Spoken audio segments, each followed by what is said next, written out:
Bonjour bande de glands. Et qu'est-ce qu'on avait dit sur les insultes? Attends, j'ai pas fini. Vous êtes des glands. Mais grâce à nous, vous allez vous gorger de connaissances cinématographiques et vous allez vous épanouir en merveilleux chaînes cinéphiles. Ouais, beau rattrapage. On parle de quoi aujourd'hui? Eh bien aujourd'hui, j'ai envie de parler de costumes. Les costumes, c'est quelque chose de très important. Je vous vois venir, l'habit ne fait pas le moine, certes. Mais je sais pas vous, mais moi quand je vois quelqu'un habillé en moine, eh ben il se trouve que c'est un moine. Faut arrêter d'être hypocrite. On juge les gens. Et la première façon dont on les juge, au-delà de leur faciès, c'est leur style vestimentaire. Alors, les costumes de vos personnages, ça a une importance capitale. Par exemple, quand vous me voyez dans ce costume, vous trouvez ça bizarre parce que moi, normalement, j'ai une blouse blanche et tout. Là, c'est beaucoup trop soutenu. Vous vous dites, qu'est-ce qu'il fait dans ce costume? Et c'est pareil pour moi. Non, toi, ça marche pas. Ça fait comme quand tu te la pètes des fois. Et maintenant? Non, là non plus, ça fait plus comme quand t'en as rien à foutre des fois. Et là maintenant, ça va? Non, même là, ça me surprend pas venant de ta part. En gros, je suis un contre-exemple, c'est ça? Bref, de manière générale, si quelqu'un est un petit peu coincé ou au contraire plus décontracté, s'il s'habille n'importe comment, s'il suit la mode, enfin bref, ça en dit long sur sa personnalité.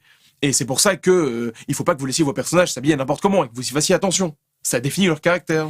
En tout cas, ce qui est bien avec cet épisode, c'est qu'on n'enfonce pas du tout des portes ouvertes. Mais enfin, pratique, c'est un peu plus compliqué que ça, fais un effort. Un personnage, par exemple, qui évolue, eh bien, il changerait sa façon de s'habiller pour que nous, spectateurs, nous soyons témoins extérieurs d'un changement intérieur.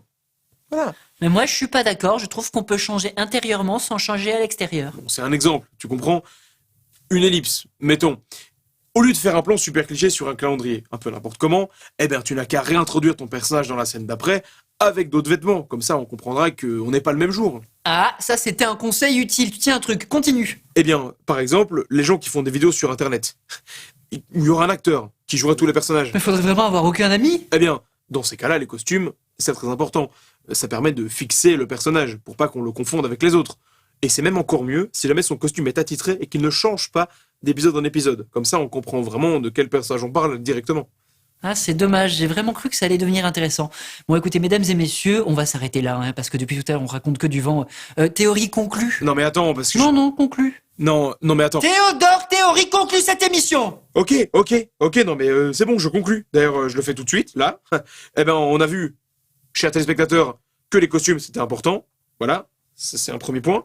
Et puis un deuxième point, la couleur des costumes. Ah mais j'y pense, c'est vrai, la couleur des costumes, ça peut être hyper important.